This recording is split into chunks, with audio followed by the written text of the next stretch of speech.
Kaibigan, pag-usapan po natin 7 sintomas sa kababaihan na pag meron kayong ganitong symptoms, kailangan nyo na magpa-check sa doktor. Okay? Ito yung mga sintomas na hindi binabaliwala kasi may posibleng serious na consequence. Yung may ibang sintomas na wala dito, baka pwede nyo pa baliwalain. Okay? 1 to 7 sa mga babae ito. Number 1, shortness of breath. Nahirapan huminga. Yung abnormal na talagang hirap na hirap huminga bigla, hindi natin alam bakit. Marami kasing dahilan itong hirap huminga. Pwede sa baga, pwede sa puso. Ang sintomas ng heart attack sa babae ay hindi pareho sa lalaki. Sa lalaki talagang chest pain lang, mabigat ang dibdib. Pero sa babae, ang heart attack, pwedeng hingal lang, pwedeng nasusuka lang, pwedeng pinapawisan lang ng malapot, pwedeng masakit lang itong lower jaw. Kala mo masakit itong ipin ko dito, ipin kunwari. Pero hindi pala ipin, puso na. O baka sikmura pala. So, hindi necessarily na dibdib ang masakit. Number 1, shortness of breath. Number 2, kahit anong biglang pamamanhid sa katawan. Biglang namanhid yung muka. Biglang namanhid yung kamay. Diba? All of a sudden, bigla. So, basta anong bigla na nangyari, posible na stroke yon. Ang ibig sabihin ng stroke is bigla. Isang stroke. Isang stroke of luck. Isang stroke. Sabihin, bigla. Bigla nagbara yung sa utak. Biglang may dumugo sa ulo. Kaya biglang namanhid. Biglang nabulol. Biglang hindi nakakita sa isang mata. Pwedeng stroke yun. Biglang hindi makalakad. Biglang na-confuse, nahilo. Diba? Rule out tayo stroke. Lalo na kung may masakit sa ulo. Number 3, problema sa regla.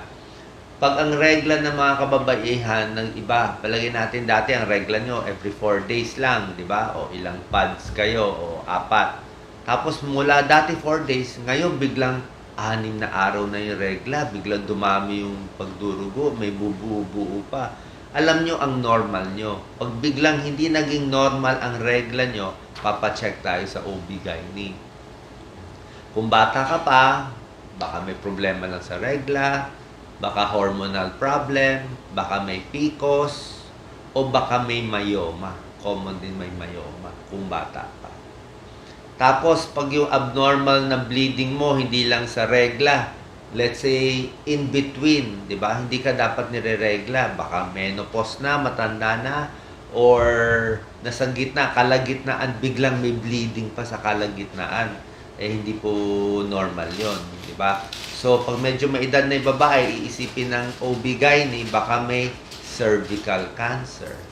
Baka may cancer sa kwelyo ng matres, o uterine cancer, o baka myoma pa rin. So, dapat yung regla mo, regular pa rin. Okay? So, papacheck tayo sa OB/GYN, gagawa ng pap smear, sisilipin, makikita nila kung may bukol o wala. Gagawa ng transvaginal na ultrasound para makita yung matres, cervix, pati yung ovary. Meron ding ovarian cancer.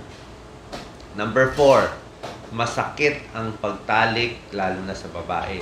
So, hindi dapat masakit pag nagtatalik.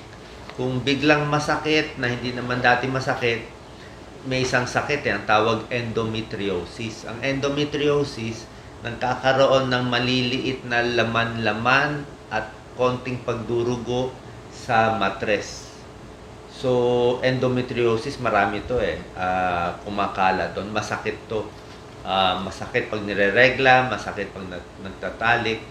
At kung merong discharge, kunyari may discharge sa vaginal discharge, lalo na kung may amoy, magko-consider tayo baka cervical cancer o baka may sexually transmitted disease.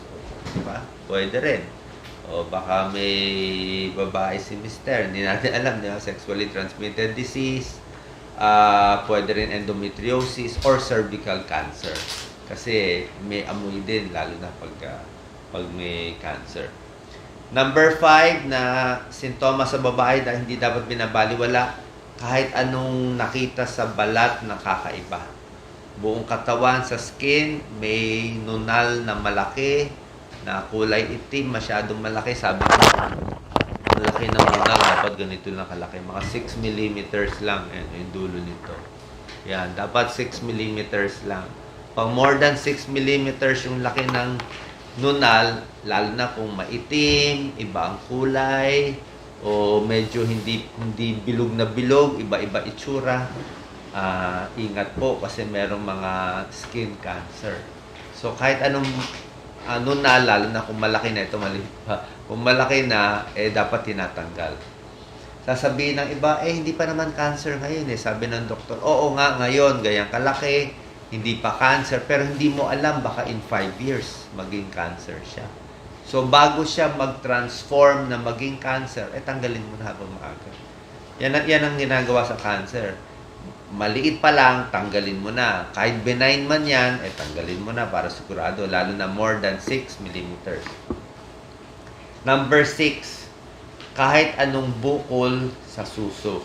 Okay? Basta may bukol sa suso, malambot man, matigas, pa-check agad. Lalo na kung may discharge sa suso, nipple discharge, hindi na magandang sintomas. Yun, di ba? Kasi ang breast cancer, napakarami sa Pilipinas. 10% ng Pilipina magkakaroon ng breast cancer. Highest tayo sa Asia. Hindi natin alam, baka meron tayong kinakain na hindi maganda, na hindi ligtas, kaya ang taas ng breast cancer sa atin. So, basta may bukol sa suso, papacheck sa surgeon. Diba? Titingnan ng surgeon o papa-ultrasound din yung breast, papa-mammogram. Pag nakita ng mukhang cyst, benign, hindi masama, baka hinahayaan. Pero kung may duna na baka matigas, baka cancerous yan, baka breast cancer, tatanggalin agad. Gusto natin maaga pa mahuli na yung bukol sa breast. Kasi kung cancer yan, mag-umpisa yan sa suso muna, stage 1. Kakalat sa kulanit, stage 2. Kakalat sa ibang parte ng katawan, stage 3. Kakalat sa baga, sa buto, sa utak, stage 4 na yon. Oo. So, ang example ko nga parang isang prutas, isang mangga, 'di ba? Pag may bulok sa tabi yung mangga, may maitim, tanggalin mo na yung maitim para makain mo yung para safe pa yung mangga. Kasi pag hindi mo tinanggal yung itim, kakalat siya, magiging bulok, papasukin ng uod yung buong mangga mo. 'Di ba? Kaya pag may cancer sa breast, tanggalin na yung breast, 'di ba? Okay lang tanggal yung breast, buhay naman si misis. Kasi pag di mo tinanggal yung cancer na andun sa breast, kakalat yan, yung buong misis ang mawawala. Kaysa mawala yung asawa natin, o partner natin, o yung ate natin, di ba? O nanay natin. Kaysa mawala yung buong tao at mamatay, tanggalin na lang yun. Ganun ang cancer talaga. Merong cancer dito, tanggalin. May cancer sa bibig, tanggal agad. Okay? May cancer sa matres, tanggal yung matres. May sarcoma sa paa, pinuputol yung paa. Diba? Ganun talaga. Pag malala na, tatanggalin. At early. Pag tinanggal mo yung breast, nandito pa lang yung cancer, buhay na siya. Pero pag nag-intay ka ng stage 2, stage 3, kumalat na yung cancer sa dugo, o tinanggal mo sa breast, na late ka, o ayaw mo magpa-check up, na late, kumalat na sa liver, o mahirapan na tayo. Paano mo tatanggalin yung liver? Diba? Pag pumasok na sa buto, paano mo tatanggalin yung buto? Di wala ng buto yung tao. Hindi na kaya yon. Kaya marami namamatay sa breast cancer kasi early dapat. Okay? Number 7, laging pagod o namamayat. Pag laging pagod, namamayat, maraming dahilan. Kailangan pa-check sa doktor. Baka anemic, check yung complete blood count. Baka may kidney problem, liver problem, baka diabetes na hindi nagagamot, thyroid problem, o baka may cancer. Okay, dagdag ko na rin sa dumi. Pag yung dumi may dugo, maitim, rule out din tayo colon cancer. So, ito lang po, pa-check up tayo mga kababaihan sa isang OB-GYN, complete blood test at least once a year, every 2 years. Ito na talaga pinakamatipid Ito pinakamatipid. Kung ako lang talagang masusunod, kung hawak ko lang pera ng gobyerno, lahat ng bukol talaga papatanggal ko. Lahat ng bukol sa breast, bukol-bukol ng cancer, thyroid na. Papatanggal natin lahat. Kasi pag natanggal na yung mga bukol na yan na masasama, buhay na ang pasyente, nakaligtas na tayo ng maraming buhay.